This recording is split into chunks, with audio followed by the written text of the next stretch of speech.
Yak Gadget, made in America, based outside of Nashville, Tennessee. Yak Gadget offers all kinds of storage accessories, quick mount motor mounts, anchor systems, track mounted accessories, even paddles. Go to yakgadget.com and get your kayak decked out for your next trip out on the water. The 153 Bait Company, based in Troy, Ohio, make everything from plastics to custom painted hard baits. Hook 'em hard and hook 'em often. All of our baits are made to order, and all of our hard baits are hand painted to order. So go to the153anglers.com to place your order today.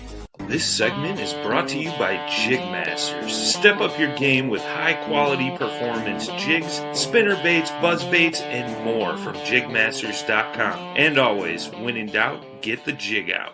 You're listening to Bass Fishing for Noobs on the Paddle and Fin podcast with your hosts Ryan Milford and Sean Lavery.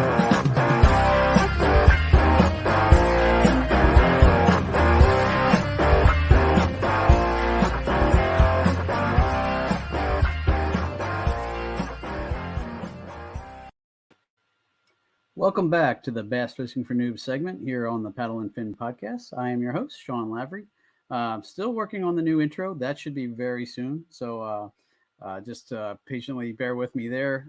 Brian and I are working on getting that straightened out. So we'll get Ryan off there and he can live on in memory. But tonight I am super stoked. For those of you who are watching on YouTube, you can see by the ticker below, but we have an awesome special guest this evening.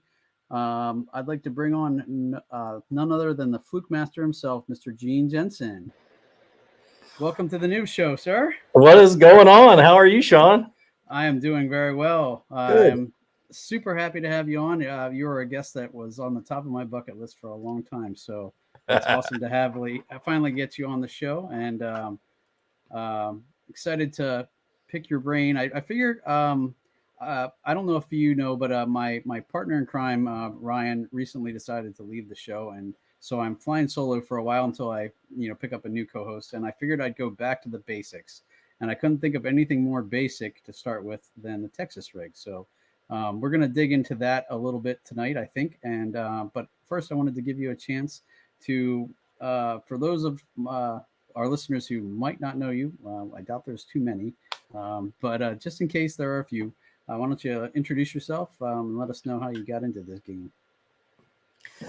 My goodness. Well, my name's Jensen. A lot of people know me as Flukemaster. That's my brand. That started 15, 17 years ago, something like that, forever ago. I think I got started that name on forums back in 2002 or 2003. And so I've been involved with social media and social media marketing since 2002. And kind of grew up with it and learning different things, but that's too far ago to worry about. Right now, I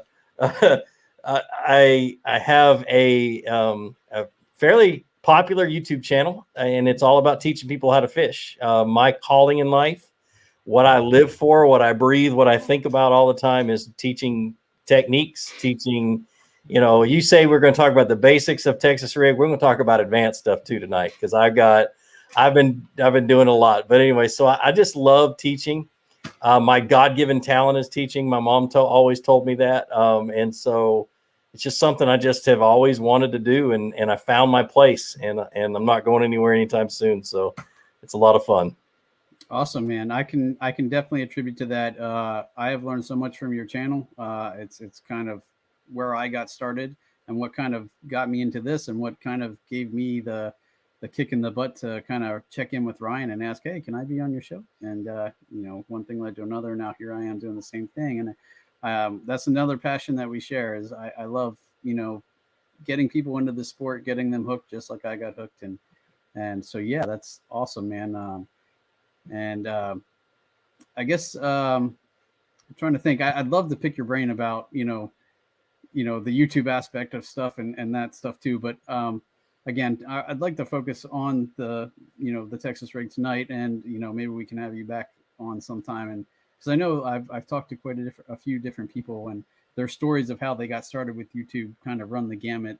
And I think I've heard you talk about that on different shows and things before too. Well, so I can give you abridged version of how I started.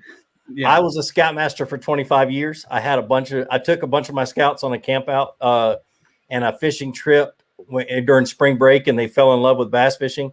My problem was I couldn't take them fishing on the weekends because I worked weekends at the local hospital. I was an x-ray tech for 20 years. And so I told him, I said, hey, let me figure out how to make some videos. And there's this new website called YouTube that you can post videos for free, because everybody else at that point in time wanted to charge you a lot of money to host videos. And I said, I'll just start putting them on there. And I just started doing it, and it just kept growing from there. And there's like 50 different little things that happened in my life that all lined up, basically the stars that lined up to get me to where I'm at right now. But that was one of the big ones. It's just, I wanted to teach these kids who didn't have maybe had a single mom or didn't have a dad or a grandfather in a picture or whatever. I wanted to teach them how to fish, and because that's what they wanted to do. And so that's kind of how it all got rolling, at least. Awesome. I have a similar experience. I do camp counseling every summer, and I started bringing fishing rods up with me to camp, and thinking, maybe if one or two kids see me fishing, they might want to join along. And every year, from the very start, I was surprised. Every rod I brought up was almost always in use every day. Yes. So yep. When kids see you do it, and when kids see you catch a fish and then they catch a fish, holy cow, it draws them in like flies, man. It's the enthusiasm is, contagious. So it's cool to see that happen. But when I was searching around for Texas rig videos online, your channel has, I think, 6 when I searched. Wow. Just based on Texas rig alone. So I was like, that's the guy I need to talk to. Yeah. But I credit you with teaching me how to cast a bait caster and all sorts of other stuff. So it's definitely for those of my viewers and listeners who haven't checked you out, definitely. And there's so much content and information that you have out there. Pretty much anything you want to throw and learn how to throw, you can go check out on Flukemaster's YouTube site, and you're going to learn how to do it. But 770 videos. Oh my gosh, that's crazy. What do you have any idea of how much time that is, or like how much? If you would sit down and watch it from end to end. I had to send some numbers to a sponsor this week, and in the last 30 days, if you take the hours people have watched my videos, it equals nearly 10 years. Oh my goodness! In the last 30 days. In the last 30 days, that's incredible. That blows my mind. Yeah. Can you? I mean, I can't imagine when you started this that you would ever think it would get to be that big. Yeah, me either. I mean, when I started it, I didn't even know you could make money on YouTube. And for 4 years, it wasn't even in the picture. And then I got $100 check from YouTube. It took 4 years to get $100 check from YouTube. And I'm like, wait a minute, you can make money? And then I'm sure the next big shocker was, holy cow, I can quit my job and do this for a living. Yeah. About 3 years later, I just looking at numbers, I literally picked the month I was going to quit my job 4 years later and told my wife, and she didn't believe me at the time. But I told her, I said, and it really was, I was like, I really think that I'm onto something, because I was, if not the first, one of the first 2 YouTubers to do what I was doing. And I was like, it's going to happen. And looking at the numbers, I will equal the amount of money I'm making at the hospital in 4 years in March. And I quit my job in April and went full-time YouTube. So that's cool. I love hearing that. I've heard that story before, and I love it every time, because it definitely gives me something to shoot for. Yep.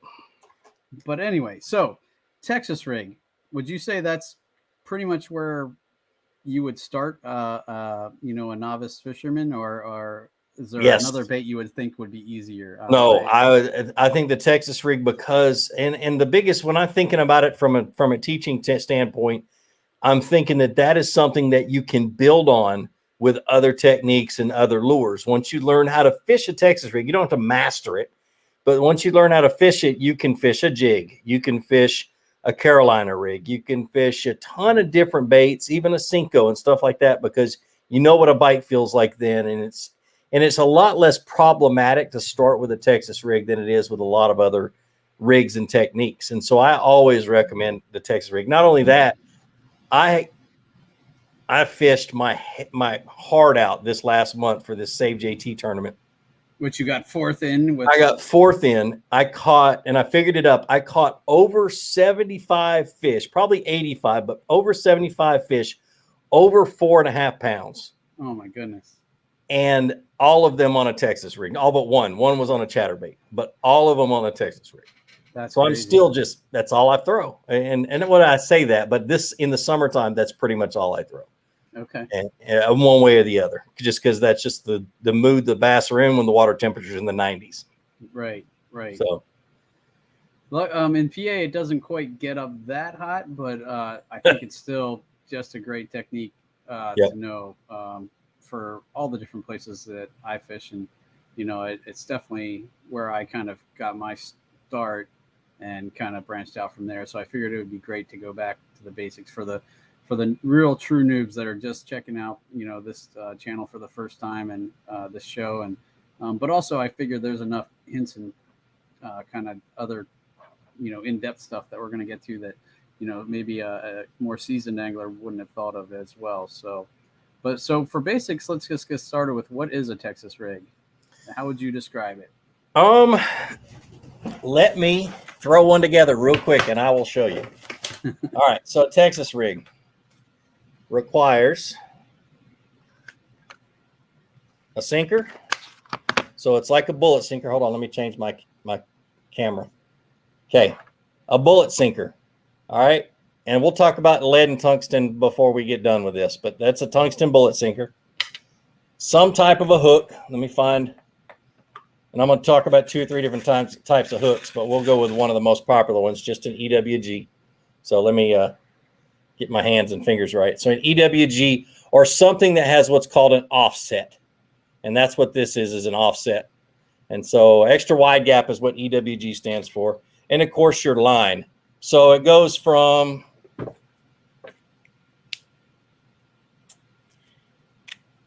so the first thing you do when you rig it, I'm going to move my microphone because I'm going to knock it on the floor if I'm not careful.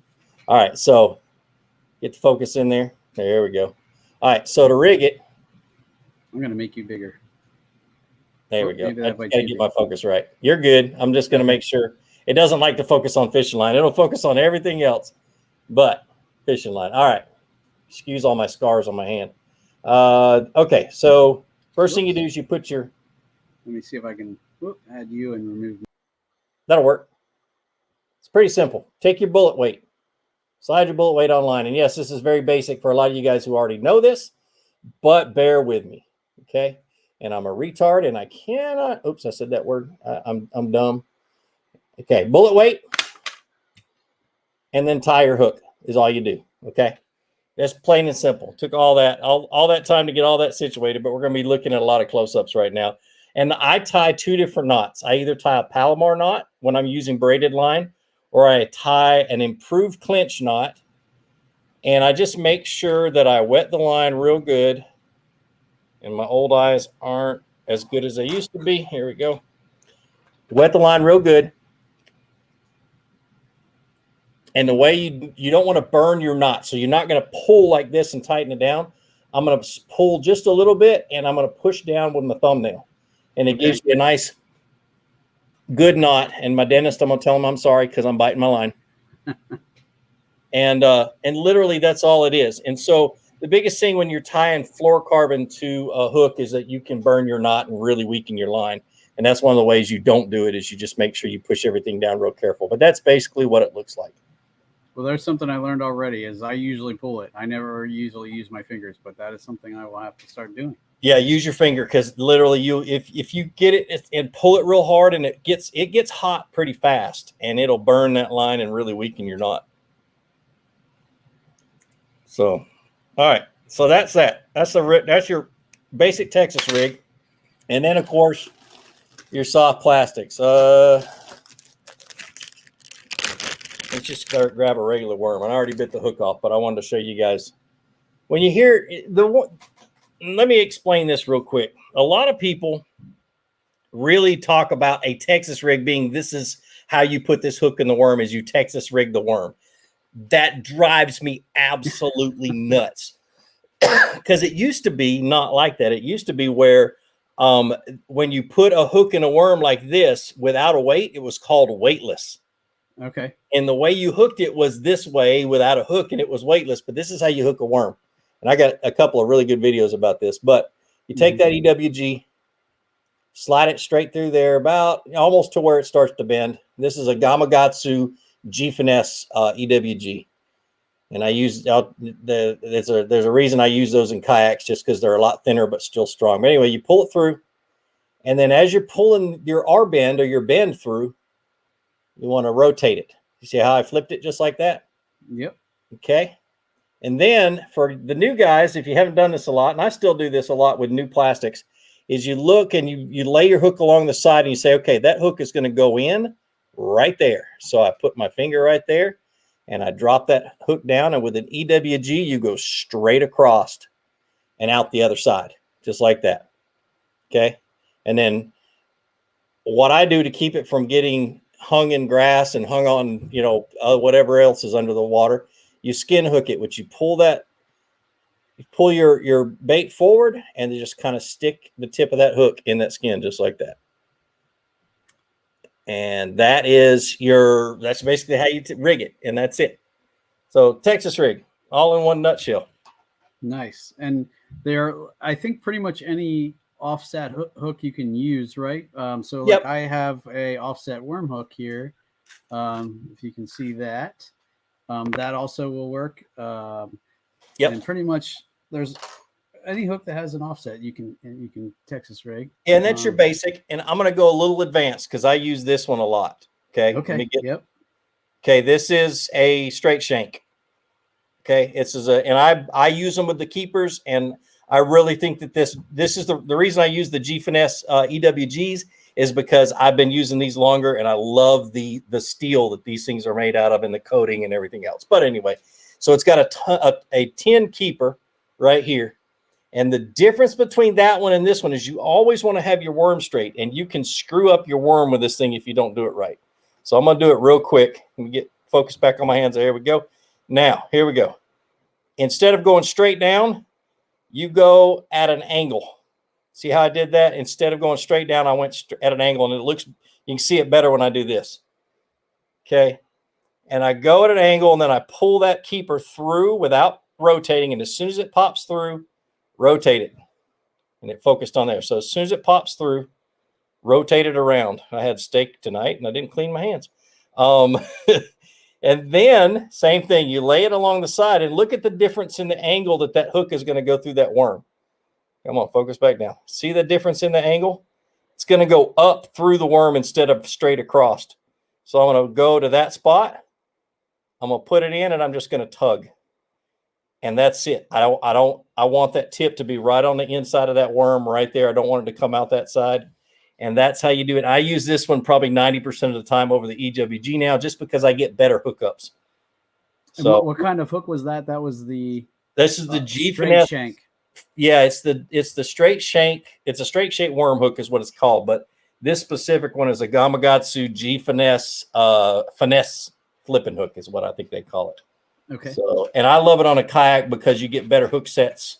You don't lose, because it's a thinner wire hook, you can get better hook sets from a kayak because you lose so much power when you're hooking from a kayak anyway. So it almost looks too like you're getting a little more meat of the worm on the hook.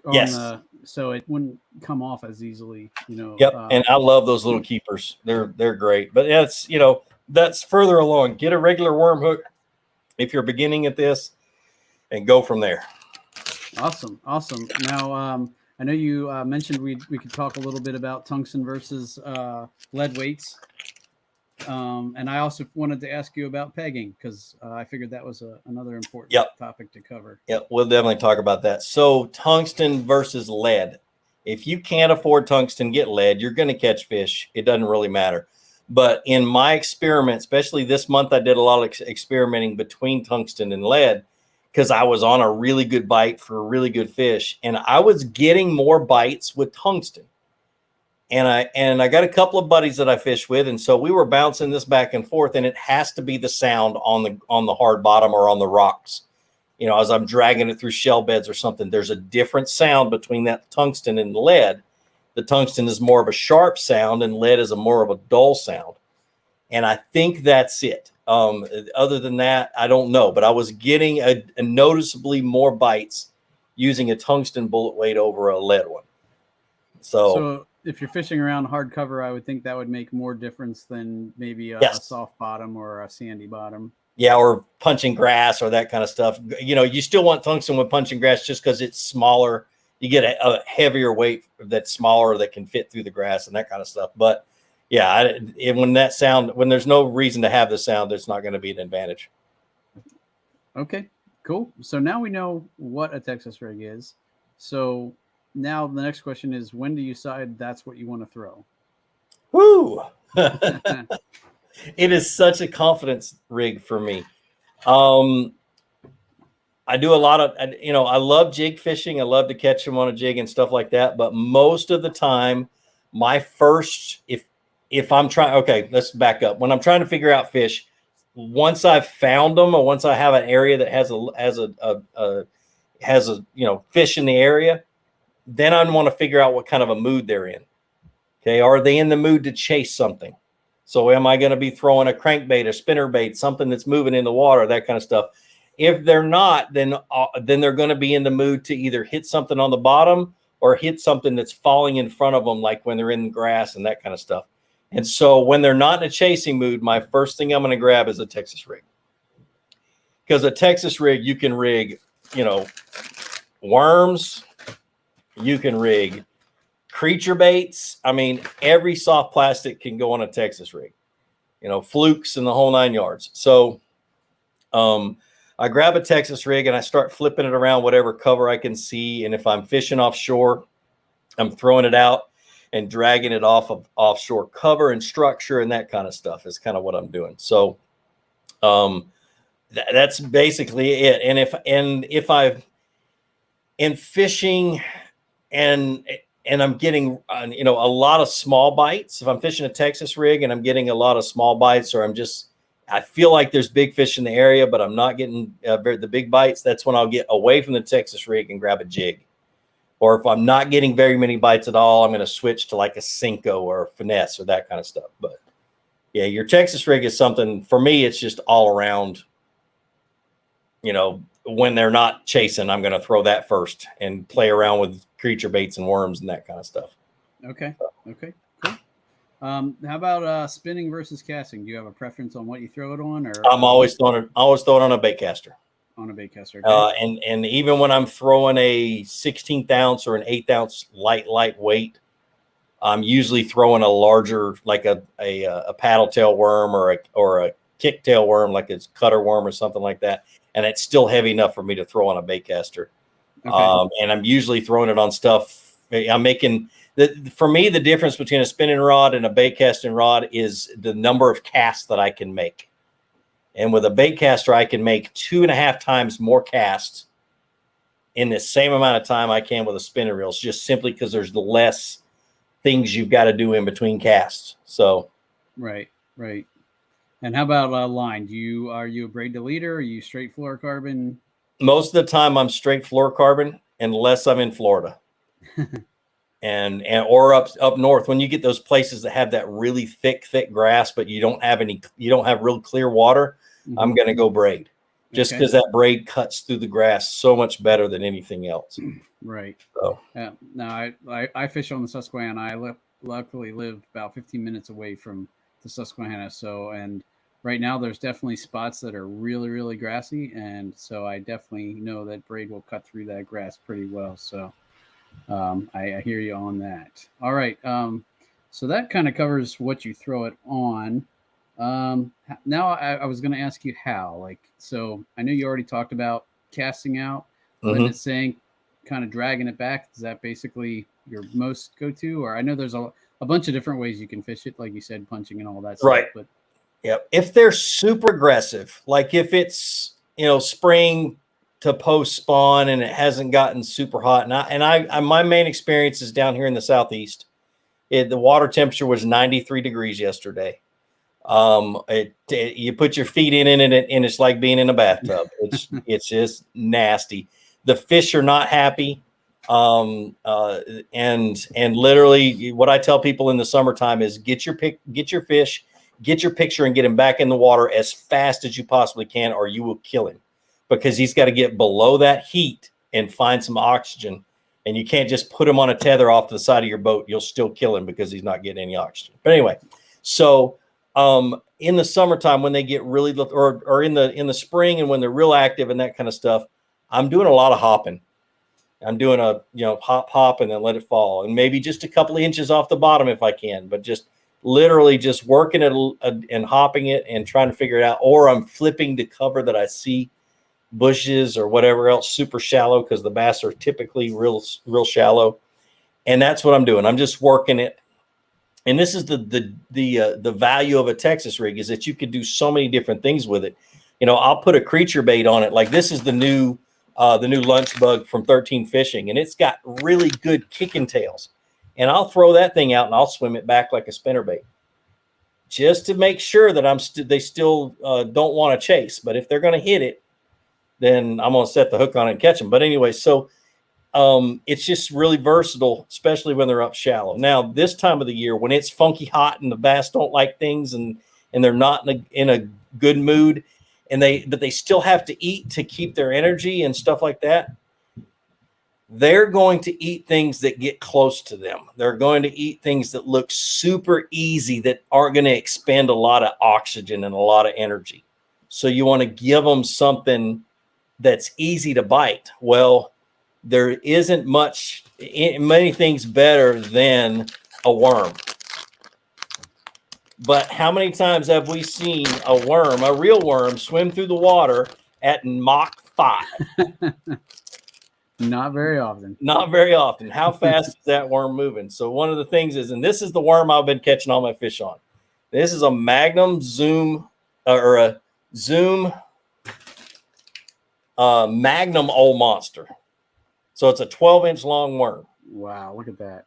Okay, and it's a lot of plastic. I mean, this son of a gun is huge. I'm fishing it on a 6/0 hook, which is big anyway. It's a big. I don't fish anything as This is the only worm I fish on a 6/0 hook. Everything else is 4/0 or smaller. But anyway, so you drag it super slow, and the way I teach it is, I'm like, guys, if you're dragging it and you think you're dragging it too slow, you aren't slow enough, because your brain is telling you to speed up, and you probably already have. One of my buddies coined it genius. It's not dragging slow. What you're doing is counting rocks. And that's how slow I drag in the summertime. This is the secret that I've made a video about it, but I haven't given it 100%. But literally, I look at the clock. I say, I got an hour left to fish. I've got 20 more casts. Wow. That's how slow I'm dragging it. 5 minutes. Just tip, I got 20 casts an hour, and I'm literally just crawling it along the surface. And that's when I get the big bites. And it's usually, my favorite bite is when you feel that whole worm get sucked in that fish's mouth, and it's like a tonk, and you feel that double tap, and you're like, oh my gosh, here he is. And I just set the hook on him. Those are my favorite ones. But 9 times out of 10, even with this big old giant worm, it's just tap, and then they just start swimming off with it. Yep. And but the biggest thing is a lot of times we're not fishing slow enough, or in the springtime we're not fishing fast enough. Okay. If that makes sense. Yeah, no, that makes a lot of sense. And I was going to talk about how versatile it is, because, like, you're right. If you throw something with a lot of movement on it, you can use it for locating fish and kind of covering water if you need to. If you say you don't have another bait that you can use to do that. But it also, like you said, works super well when you're just moving it ever so slightly. And I think that's one of the hardest things I had to learn, was to really slow down and then slow down some more, especially when you catch a fish on it, because then you're all jacked up, and to have to turn around and do it slow again. That was my biggest challenge. So I had to constantly tell myself, whoa, slow down, slow down. I got a text message from my game warden about 2 weeks ago, and he had text message just read, You look way too comfortable out there on that kayak. He was sitting on the bank in his truck with his binoculars. He's like, you look way too comfortable out on that kayak. He says, you sure you're not about to go to sleep? That's how slow I was fishing it, because I think he just thought I wasn't fishing because I was dragging so slow. Right. So, and I think another way that helps me too is that really does help you come through grass and stuff without getting, hung up, because you're going so slow. You're kind of just pulling it through, and you're not, it doesn't really have a chance to grab the grass. It's just kind of either bending it out of the way or. Yep. And that brings up another topic altogether. You just said weights, the fishing it in the grass, is how heavy of a weight do you choose when you're Texas rigging? And I'm going to give you my rule of thumb. Okay. If I'm fishing grass and want to get into it and under it, because a lot of that vegetation has a lot more space underneath it than we think. So we want to punch through it and stuff like that. I'm going to fish with a heavier weight, a 1/2 ounce, 3/4 ounce. The heaviest one that I'll do when I'm punching matted grass, and don't worry about this if you're a newbie, don't worry about punching grass because it's a whole different world.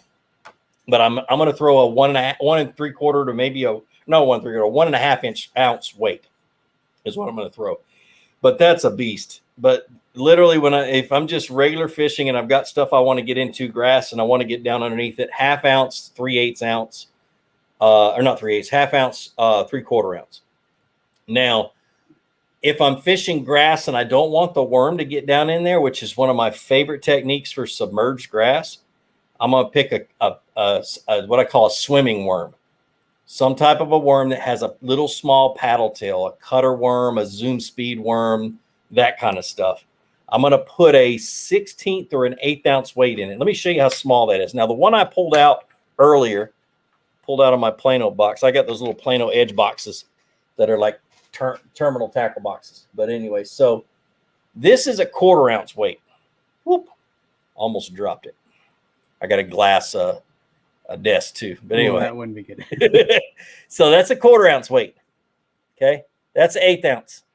And I'm going to throw that little tiny 1/8 ounce weight on there. I'm going to peg it and we'll talk about pegs here in just a second, but I'm going to put a peg on there to make it to where that weight doesn't get wrapped around or get separated from the hook and get wrapped around things. And I'm just going to drag it real slow over top of that grass. I don't want enough weight to punch down into the grass, but I'm going to drag it real slow. And so that's kind of the both spectrums. What weight do I use the most? 3/8. Probably 90% of the time, until I realize that I'm fishing something too heavy or something too light. Okay. So like last week, I noticed I should have been getting more bites than I was getting, and I was throwing a 1/2 ounce weight. No, I was throwing 3/8. And I was like, man, I really think I know the fish are there. I should be getting more bites. Let me try lightening up in it a little bit. And I dropped that 1/4 ounce on there. I threw out there. It was just a slower fall. And it was, it forced me to fish even slower and keep it down on the bottom. But it was the biggest thing was a slower fall, and it got more bites. And so that was, it's just one of those things. You just keep trying different things. But the lightest weight you can get away with is typically the best thing, because you don't kill the action in your bait, and it gives the bass a chance to grab a hold of your bait when it's falling. So, right. And but I think that's where your tungsten to lead also makes a big difference too, because in your 16th and 8th, it's size is a little bit different, but when you get into those big heavy punching weights, the size difference is massive. Yeah, and you get in those big heavy weights, you run the risk of blowing that fish's mouth open and the hook never penetrating, right? No matter what you do. And so that's 1.25 ounces is usually the max. I do have a 2 ounce, but I usually pull that out only when I want to try something and not expect to get that fish in the boat.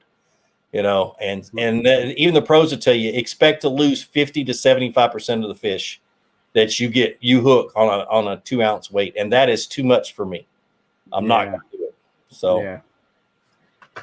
But pegs, you want to talk about pegs? Yeah, I brought some pegs with me, but yeah, go ahead. Okay. So pegs in my tackle box like to get all tangled up. It is what it is. So a lot of people know these as bobber stops. Okay. But bobber stops are a little bit smaller and they aren't as stiff of rubber. And so bobber stops, literally, you got to put 4 or 5 of them on there to equal one of these. Your typical, the multicolored bobber stops that you buy at the tackle stop. Yep. Okay, these just happen to be 6 cents punch stops, and I was going to say, I think that's what mine are too. 6 yep, cents. That's the only one that I use is 6 cents, and there's a lot of people that make the exact same one or sell the exact same one, but these one are easy to find. They come in packages of 25 instead of just 2 or 3. And I buy them in bulk, and they work. They work great, and they last for days and days and days. That's why I use them. But when you want to use a punch stop is when you're fishing like grass, or you're fishing thicker cover, flipping into bushes and stuff. And a lot of times on the fall, that weight, if you don't have it pegged, that weight will separate from your bait, and then you've got a weight over top of this side of the cover. And your bait over here, and then you start pulling, and it causes things to get tangled up and stuff like that. So I try not to, when I'm doing any kind of stuff like that, I'm gonna peg it.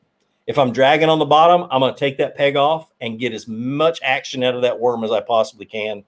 And it also gives you a better hook set, because that weight will get away from your hook before you set that hook, or while you're setting the hook. Right. But anyway. So what you do, let me get my fancy dancy focus camera on. Okay, you pull one of those things away. You got this little bitty loop. Whoop. See, every time it sees my eyeballs, my camera wants to focus on my eyes. So that's the hard part. Let me get my head out of it. All right, so here we go. You got that little bitty loop in there. And you there we go. All this money on the camera. There we go. And you run your line through that loop. Just a little bit of it. And you double your line over. See how I got my line doubled over? Then reach forward. And I drop my line because I'm doing it different than doing it slower than I normally do it. So run it through the loop. Reach down and grab hold of the bobber stop, and pull it off of the wire and onto your line. Okay, just like that. All right, and then you just slide it up your line, tie your Texas rig, and then pull this bobber stop back down onto your hook, and it just keeps your weight close to your bait. Another tip is to pull it away from your hook about 1/8 of an inch, not very far, and it gives you a little bit of freedom, and it gives you a little bit better hook set if they're grabbing it too hard. And so that's one of the things I always try to make sure that I don't cram it down onto the bait. I just try to keep it a little loose. Interesting. That's definitely a good tip, because I usually did put it pretty tight. So yeah, there's no difference between 1/8 ounce when you're 1/8 inch or whatever when you're working it through cover. The biggest difference is if those fish grab it tight, for some reason not being able to get that weight out of the mouth.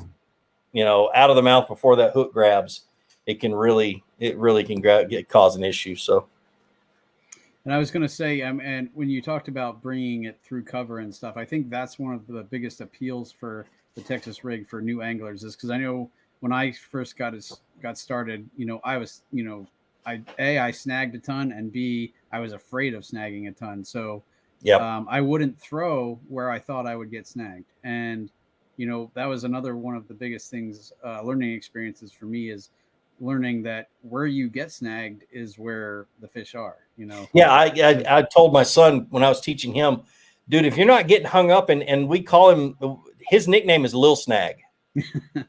And I tell him, if you're not getting snagged, you're not fishing the right spots. And I get there's a video we filmed back when he was little, about 3 or 4 years ago, where he got snagged, and I finished my video. I finished my thought on the video, and it took another 3 or 4 minutes, and he's sitting in the back of the boat just trying to get it undone. And I looked back at him, I'm like, you're just going to have to deal with it while I finish this. And I get the most grief from my fans for not stopping and going back and getting him unhung. Yeah, no, but it's so true, and that's where I think another place where the Texas rig shines is that it does come through that kind of stuff relatively snagless, and so that's why another reason why it's great for beginning anglers, because it's not you take that frustration away for the most part. It still happens, occasionally, but not as much as an open hook or other kind of baits would be. So yes, yep.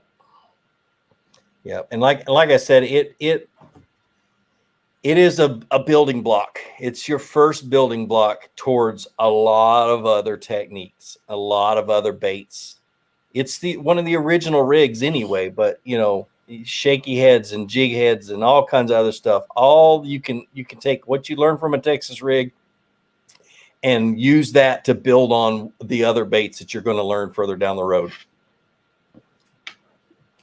Definitely. So we've talked about when to peg, not to peg. How about weightless? Like, I know, is there any time where you do throw weightless?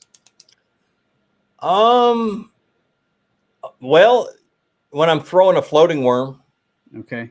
And I just did a video this spring about the floating worm, but a post spawn, it's a good post spawn technique. It's a good technique on blueback herring lakes that are super clear, and other lakes too. I mean, it's just a bright worm you throw on the end of a hook or throw on a hook and start jerking it around, and a lot of people throw those on spinner rods. I still don't. I throw that on a medium, medium bait caster, and just put a swivel way about 18 inches ahead of it that's heavy enough to just give me some extra weight to cast. Yep. But a Cinco and that kind of stuff, there's tons of different ways to do it or reasons to do it. I typically am going to throw a little bit of weight on it just because I want to be able to get that bait to the bottom or get it into something and just have more control over my cast. No, I Texas rig. I definitely like the feeling of a little bit of something at the end of the line versus weightless. Yep. And weightless is no longer a Texas rig in my mind. Right. So. Yeah, it kind of gets you away from that. But there was a rig where with a fluke with a swivel 18 inches up in front of it. I think they're calling it a Zulu rig. Have you heard that term? Oh, they call it but it's it's still a fluke rig. Yeah, and if you double it up, it's the donkey rig. All that. Yeah, and that's the double fluke rig. I don't care. See, I'm from where the double fluke rig originated, and somebody decided that they were going to call it a donkey rig just so they could name something, and it drove me nuts. Guess I've been in the industry too long to understand. And I'm just like, no, that is a double fluke rig. It was the guys in the Carolinas came up with that, and they deserve to keep it the double fluke rig. Well, there you go. We'll make sure we keep calling it the double fluke rig. That's just shout out to the OG people. Yeah, dude. It was on blueback herring lakes along the Savannah River, is where all that was originated. So, but speaking of like the fluke rig with the swivel just a little bit 18 inches out in front, it adds just enough weight that you're right. It gives you a little bit more control and helps it sink just a little bit more. So, and that's how I've always fished a fluke, always.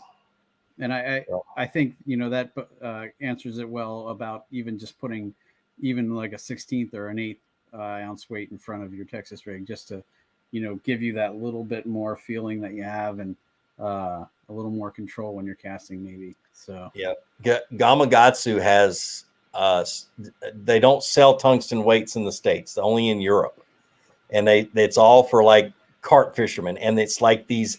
They measure them in grams, and they're tiny, tiny, tiny tungsten weights. And I'm trying to get those so bad just because it literally is less than a 16th of an ounce. Interesting. You're getting like down to trout weight sizes of that. Yeah, it would be so awesome just to be able to put that in front of like a fluke or something that you didn't want it to affect anything and that kind of stuff. But they don't sell them. I'd have to find somebody in Europe to buy them for me and ship them to me. That's the only way I could get them. Nice. All right. So we've talked kind of about the how, the what, the when. Is there a time of year when you think it works better, or that's just pretty much an all around? Now, Tennessee is a little different than PA. Like PA winters, I don't know that it ever gets. What's the coldest it gets down in Georgia and where Well, you fish generally? water wise, about once every 10 years, you'll get a little ice on the water. And that's about it. I have, our problem is when we get water temperatures in the 30s, we have shad kills. Mm-hmm. And then you're not catching anything because those bass are just laying on the bottom with their mouth open, just letting the shad fall in. You're not going to compete with that. And so, but that happens about once every 3 or 4 years. Other than that, the lowest we'll get is high 40s. Okay. And so with that, I'm not throwing a Texas rig. I'm throwing a jig, dragging the jig real slow, and a jerk bait. Pretty much that's all I throw. Right. Right. So, but barring that, I would think it would work well in the spring, summer, fall. Yep. Yep. From pre-spawn or from you guys for ice out, I would literally start throwing it ice out because those bass are a lot more aggressive at ice out than I thought they would ever be. But when all the guys that I talk to that are really good anglers and that are, fish ice out every year, they're like, they are on fire when the water melts, and so I would throw it from then until it froze again, really, for you guys. I mean, if you're fishing, frozen water. Right. No, and that was one thing that took me a little bit to learn too, is because I had always learned, hard baits up until, the water starts to warm up a little bit, and then you can start throwing your soft plastics. But my comfort level wasn't there with hard baits, at that point. So Mm-hmm. I kind of bucked that trend and was throwing it earlier, and I was getting bites, and I was like, hey, I don't care what you say, if it's working for me, I'm going to keep doing it. So yeah, one of the things I always give me the best success is if I threw it out in cold water, let it sink to the bottom, counted to 3 to 5 seconds, and then just shook it once, because those bass are still moving fairly slow, and a lot of times you'll throw something out and it'll sink past the bass, and it takes them a couple of seconds to get down to where that bait is, and they're staring at it, and all of a sudden it just shakes in front of them, and they just go whoop, and they suck it in. And so you're matching their mood, and you're understanding water temperatures and how the bass, how lethargic or how slow they are. You can definitely get more bites just by understanding that. So, and that was another interesting thing I learned more from I had a best friend who used to have a koi pond, and it was so funny in the wintertime before, when it wasn't frozen, but the water was super cold, you could reach in and kind of just pick out the koi because they would not move. They try to get away, but they move so like they're in slow motion. And I always picture that when I'm bass fishing in super cold water is, if you're moving something real quick, the bass isn't going to catch up to it because it just doesn't have the reaction time for the most part. It can still, if it's right there, it can grab it, but it's not going to, go nuts and totally, fly after it. Nope. So that was definitely a learning experience. And then for the longest time, I didn't really have the gear to fish cold water, but I just, finally this past season, I got my dry suit. And so this winter I spent a lot of time, it definitely wasn't as productive as other times of the year for me, but it was definitely a good learning experience. And, it was nice just to be out on the water completely by myself, because there wasn't a lot of other crazy people out fishing kayaks on the lakes where I was fishing, but still fun. So okay, so that's the when. How about we talked a little bit about where, but is there any? I know we talked about throwing it through grass, shallow and deep, or are you mostly shallow? I'm doing both. It's easier to say where I wouldn't throw it. Okay.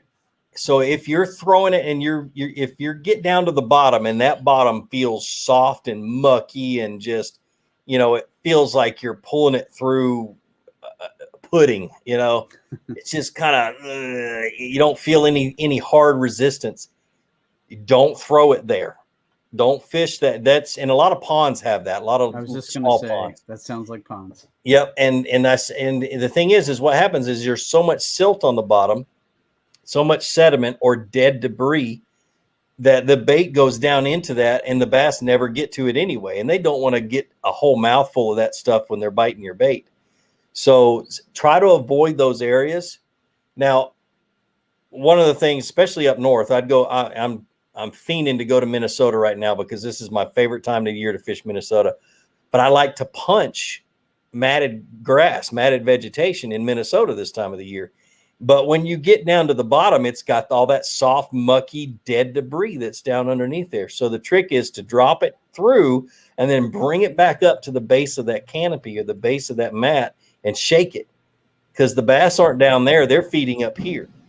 And so that's some of the other things. But the biggest thing is don't fish the bottom on soft bottom.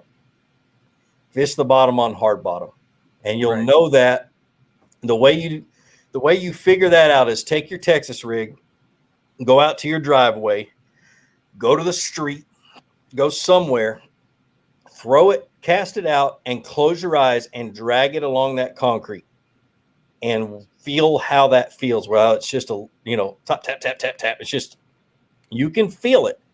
And that's the kind of feeling that you want to feel under the water, is that hard bottom. You don't want to feel the pudding. You definitely don't. Right. And that's, when you're getting that feedback, and that really helps you, like you said, count the rocks and that kind of thing. Now, like the Susquehanna where I fish, it is chunky rock. So you'll feel it, and it'll feel like it almost is starting to get hung up.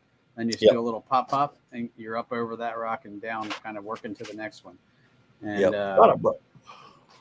I'm sorry. I thought I brought a water down, but I didn't. If you need to go grab one, you can, man. No, I'm good. We got plenty of time. Yeah, we're getting up close to an hour, but yeah, we still got a little bit of time if you're we're good. So, trying to think of anything else. So we did the who, what, when, where. Let's see. Anything else? Like what am I missing here? We can talk a little bit more about how, Okay. The biggest thing to understand about a Texas rig is that, well, let's talk about the fall. You make a cast out, you're not casting it into something. When it falls, if you don't let it fall on a super slack line, it's really going to bow and come towards you. Okay.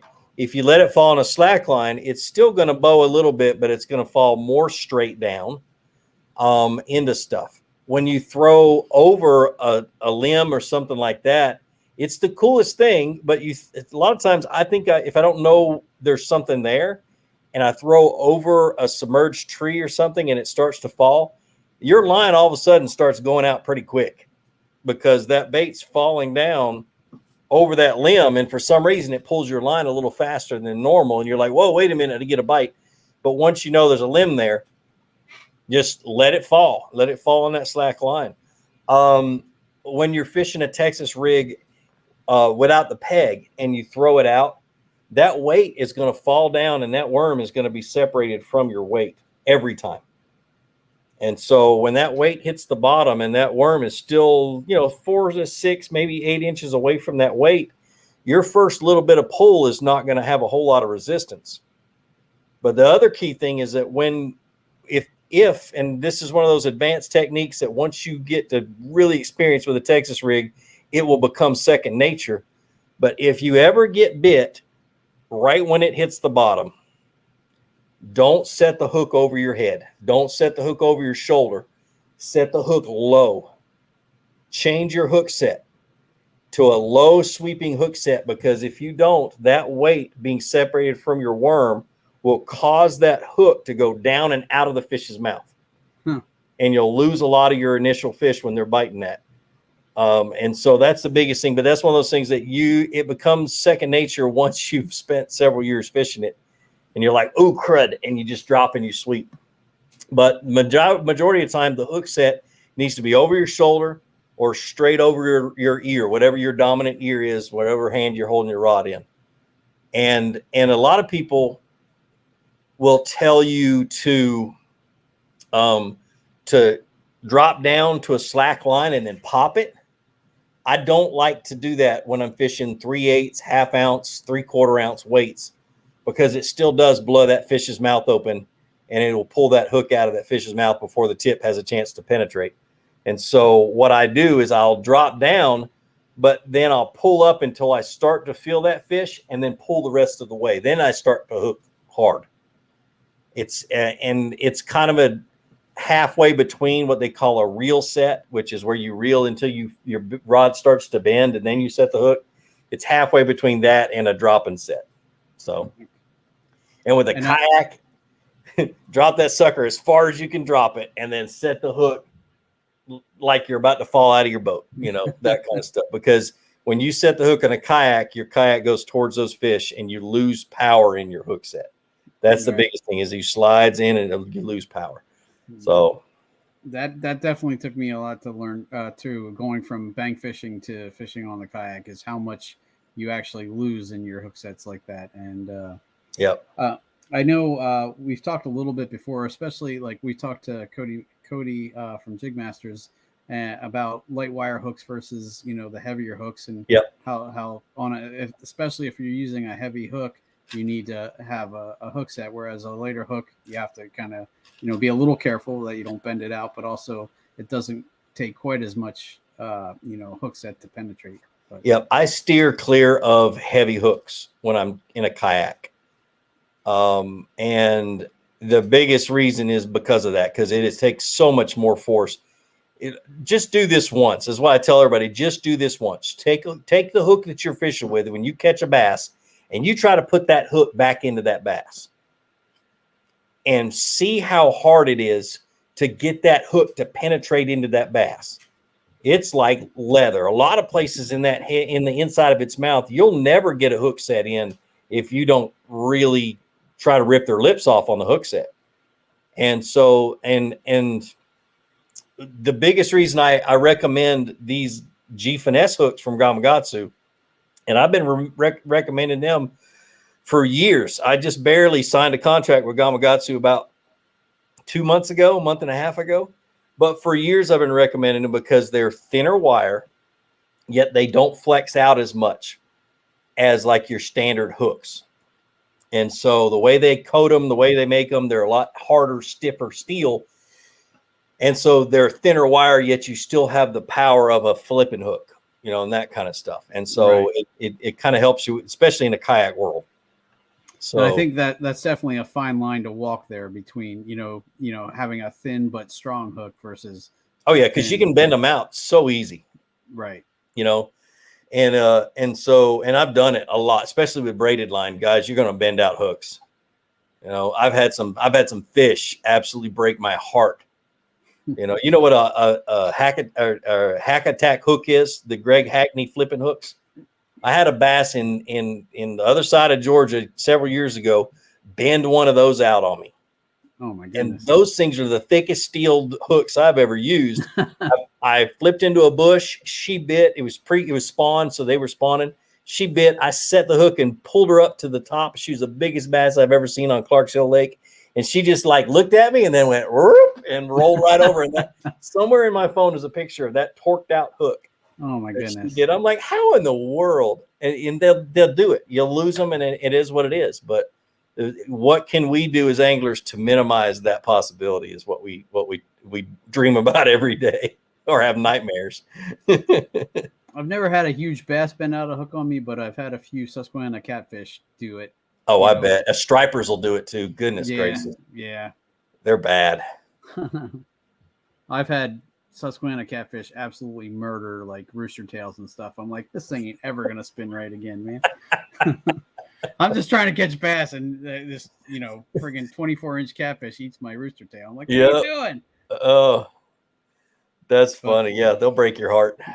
So cool, man. Well, man, we have covered a ton of stuff there. I think that was awesome. I definitely think, kind of the noobs that are listening are definitely learned a lot, but I feel like there was something in there for everyone, because there is so much. It's such a versatile bait and so many different ways to fish it. And I think, a lot of people could take stuff away from this episode. So I thank you so much for all of that info. Wanted to give you a chance to shout out sponsors and plug your social media. Well, there's a couple of things I'm real excited about. ICAST was just last week, or was it 10, 11 days now. But Seagar has this new line out, and it's called Basics. We just talked about that on my last podcast. I was wondering how it is. I'm excited and to try they've it. asked me to be the spokesman for Basics. Awesome. And Seagar, this stuff is, and I, what they do when they send me line, is that I get it in just a regular clear spool with a white sticker on the side with a number on it, and it's a code number. Okay. I don't know what it is. I don't know anything. They just send it to me in usually 2 spools. They usually send them in 15 and 20, and sometimes 8 if it's going to be a finesse style, because those are the 3-pound tests that I use the most. I take them out, I put them on a spool, I go fishing with them for 3, 4, 5, 6 days.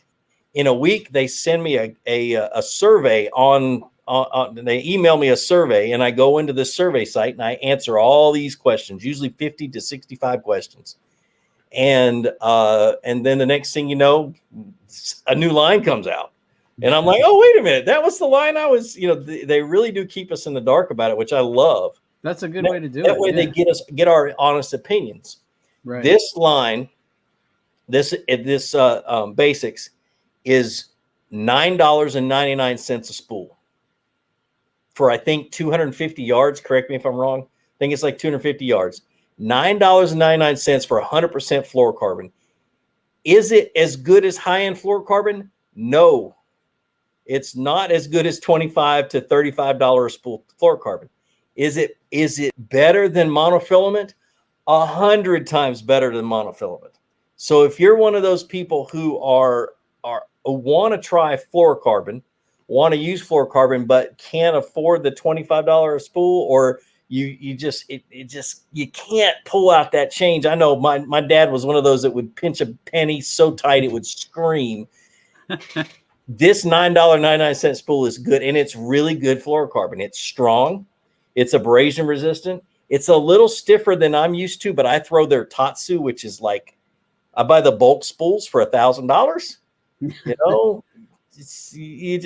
It's one of those things where it's like you get the best of the fluorocarbon world at $9.99.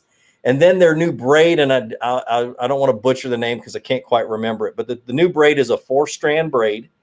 So it's a little noisy going through your guides, but it also means it cuts through grass a whole lot better than the smooth braid. And it's like $16 or $17 a spool. And for 200 yards, I believe. Don't quote me. I haven't seen the numbers yet. I forgot to look at the catalog while I was at ICAST. That's typically where I get all my information from. But I'm excited about it. It's going to force other companies to step up.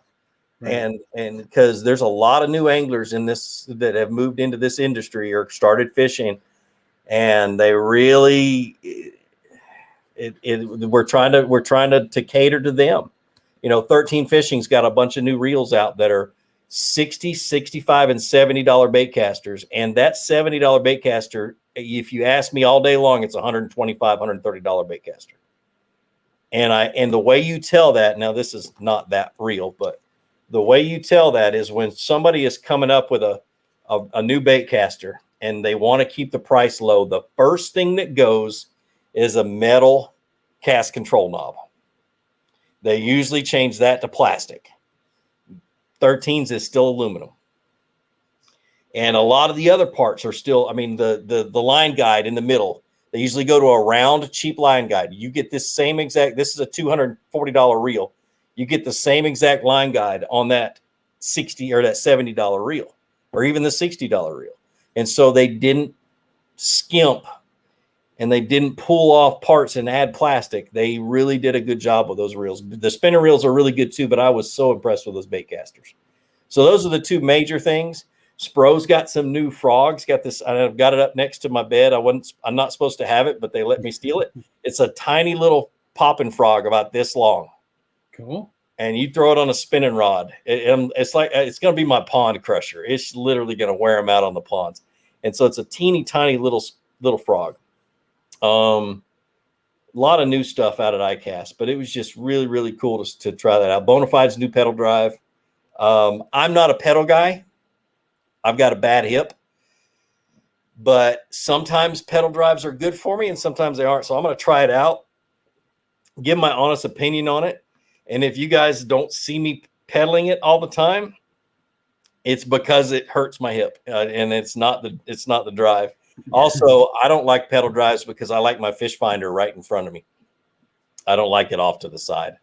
So I'm probably going to stick with my my one that's got the Motor Guide trolling motor on the front, and use the pedal drive for like Hobie events if I decide to fish the Hobies or something like that. So who knows? Other than that, man, it's just, I got a ton of sponsors, and I know if I try to list them all off, I'll forget somebody. Break somebody's heart, yeah. Yeah, that's the new really cool stuff coming out. I try not to give away a whole lot of secrets that are coming out, but there's some cool things, cool baits coming out from 13 Fishing down the road.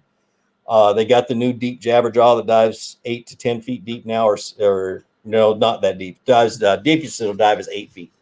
So, but I'm still playing with the original jabberjaw. I keep thinking, one of these days I'm going to lose it, but it's still hanging on tough there, and I just praying for the day, or worried about the day that it doesn't come back up, or I get it snagged and can't get it back. But it's so amazing what that thing will come through, though. It really is. I 100% agree. I've been throwing it in the kind of crappiest places, and it knowing that one of these days it's not going to come back. But so far so good. Yeah. Get you a lure retriever, and you'll always have it. That's yeah. Cool, man. And definitely, I mean, social media for sure.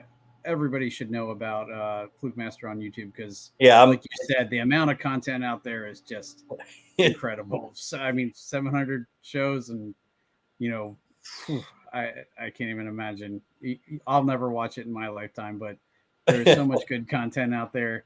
And like I said, it totally, helped me learn to do a lot of the things that I use now every day. So mission accomplished there.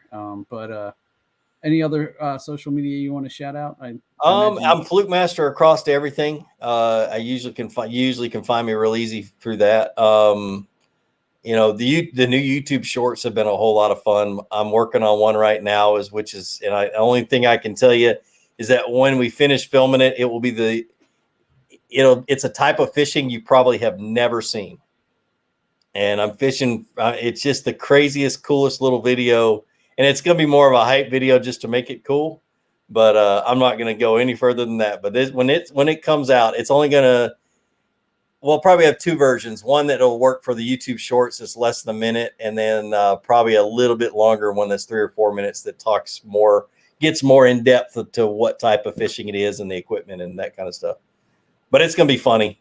It's mainly for just views. That's the only, I don't do that, but maybe once in every 3 or 4 years where I do a video where it's strictly trying to attract more people to the channel.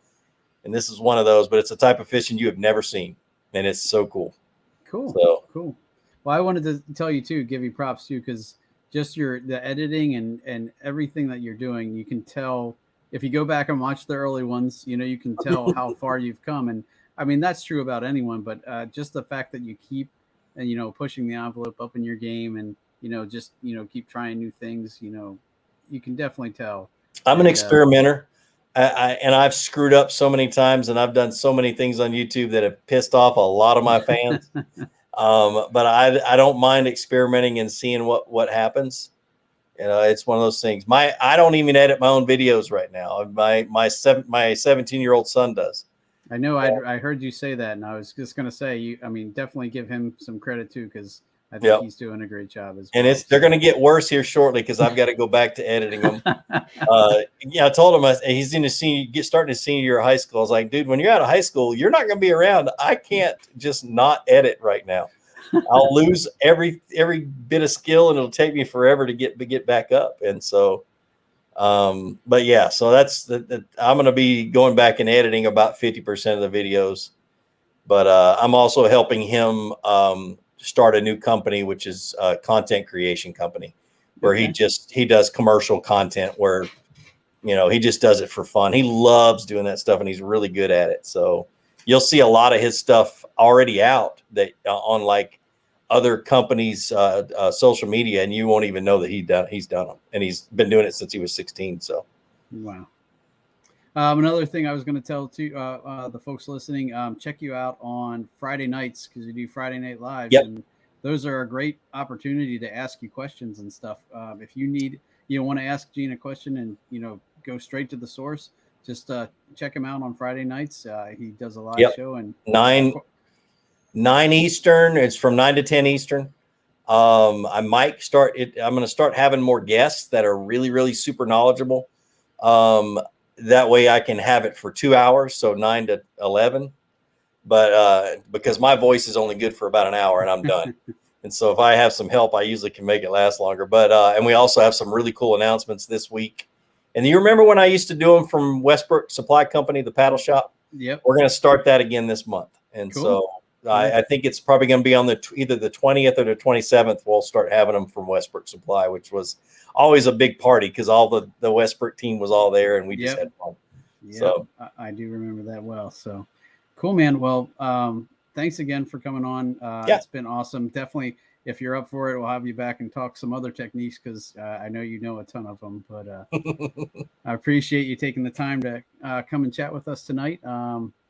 For all the listeners out there, this has been the Bass Fishing for Noobs segment on the Paddle and Fin podcast, where we bring you the techniques, the tricks, and the tips to help you rip more lips. Good night, everyone, and thank you. Thanks for tuning in to another killer episode on Paddle and Fin. Don't forget to go check out our website at paddle_and_fin.com. Don't forget to check out the YouTube channel at Paddle and Fin. If you got a question, comment, want to hear from a future guest on a future episode, feel free to email us at paddle_and_fin@gmail.com. Don't forget to follow us on social media at Paddle and Fin on Facebook and Instagram. Shout out to our show supporters, Angler. The Angler button and app just makes for a better time on the water and creates a virtual logbook for every fishing outing out on the water. Shout out to Rocktown Adventures, located in Northern Illinois, for all your kayaking, camping, and hiking needs. Shout out to Jigmasters Jigs. When in doubt, get the jig out. Go to jigmasters.com.